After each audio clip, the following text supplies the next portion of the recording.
కృష్ణ వెన్నెల దగ్గరికి వచ్చి, "ఇకనైనా చెప్పు వెన్నెల నేనంటే నీకు ఇష్టమని" అని చెప్పేసైతే అంటూ ఉంటాడు. ఇప్పుడు ఇంట్లో ఉన్న వాళ్ళందరూ కూడా ఒప్పుకున్నారు కదా! ఇంకేమి చెప్పడానికి చెప్పు వెన్నెల అని చెప్పేసైతే బ్రతిమలాడుతూ ఉంటాడు. ఆ మాటలు పట్టించుకోకుండా అక్కడి నుండి వెన్నెల వెళ్ళిపోతూ ఉంటుంది. అది చూడగానే ఇంట్లో ఉన్న వాళ్ళందరూ అయితే ఒక్కసారిగా షాక్ అయిపోతూ ఉంటారు. ఇంతలో అక్కడ ఉన్న కృష్ణ మాత్రం బాధపడుతూ ఉంటాడు. ఏంటి వెన్నెల ఏమీ చెప్పకుండా వెళ్ళిపోయింది అని చెప్పేసైతే అజయ్, ఇంట్లో ఉన్న వాళ్ళందరూ అనుకుంటూ ఉంటారు. ఇంతలో అక్కడ ఉన్న వేగావతి మాత్రం నవ్వుతూ ఉంటుంది. అది చూడగానే అక్కడ ఉన్న వాళ్ళు, "ఏంటి మీరు అలా నవ్వుతున్నారు?" అని చెప్పేసైతే అడుగుతూ ఉంటారు. ఆ మాటలు వినగానే అక్కడ ఉన్న వేగావతి మాత్రం, "మీకు ఇంకా వెన్నెల కోసం పూర్తిగా తెలియదు కదా! చిన్నప్పటి నుండి మీ దగ్గర పెరగలేదు కదా! తన గురించి నాకు బాగా తెలుసు. తన మనసులో ఉన్న మాట బయట పెట్టదు. తన మనసులో ఉన్నది అంతా గుట్టు బయట పెట్టదు" అని చెప్పేసైతే అంటూ ఉంటుంది. ఆ మాటలు అర్థం కాక అక్కడ ఉన్న కృష్ణ అయితే, "ఏం మాట్లాడుతున్నారా మీరు? కాస్త బాగా చెప్తారా?" అని చెప్పేసైతే అడుగుతూ ఉంటాడు. ఆ మాటలు వినగానే అక్కడ ఉన్న వేగావతి మాత్రం, "అవును,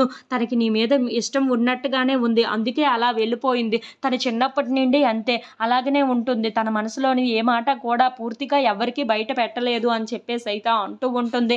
ఆ మాటలు వినగానే అక్కడ ఉన్న కృష్ణ ఇంట్లో ఉన్న వాళ్ళందరూ అయితే చాలా సంతోషిస్తూ ఉంటారు. ఇంతలో అక్కడ ఉన్న వేగవతి మాత్రం, "అవును కృష్ణ, నువ్వంటే తనకి ఇష్టమే. అందుకే అలా వెళ్ళిపోయింది ఏమీ చెప్పలేక" అని చెప్పేసైతే అంటూ ఉంటుంది. ఆ మాటలు వినగానే అక్కడ ఉన్న కృష్ణ అయితే చాలా సంతోషిస్తూ ఉంటాడు. ఇంతలో అక్కడ ఉన్న శోభన్ మాత్రం, "హమ్మయ్య!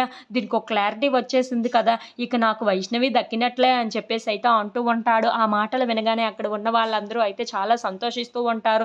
ఇంతలో అక్కడ ఉన్న శోభన్ మాత్రం, "ఇక గుండెల మీద చెయ్యి వేసుకొని ఒక దిండు తీసుకొని చక్కగా పడుకోవచ్చు" అని చెప్పేసైతే అంటూ ఉంటాడు. ఆ శోభన్ మాటలకి ఇంట్లో ఉన్న వాళ్ళందరూ అయితే నవ్వుకుంటూ ఉంటారు. ఇంతలో అక్కడ ఉన్న శోభన్ మాత్రం, "నా వైష్ణవి ఏం చేస్తుందో ఏంటో! ఇప్పుడు వైష్ణవి దగ్గరికి వెళ్లి తనని ఎలా ఒప్పించాలో ఏంటో" అని చెప్పేసైతే అంటూ ఉంటాడు. ఆ మాటలు వినగానే అక్కడ ఉన్న వరలక్ష్మి, ఇంట్లో ఉన్న వాళ్ళందరూ అయితే చాలా సంతోషిస్తూ ఉంటారు. "పదండి, పదండి మరింకెందుకు అక్కడికి వెళ్దాం పదండి ఇంటికి" అని చెప్పేసైతే అంటూ ఉంటాడు. If you like this video please subscribe.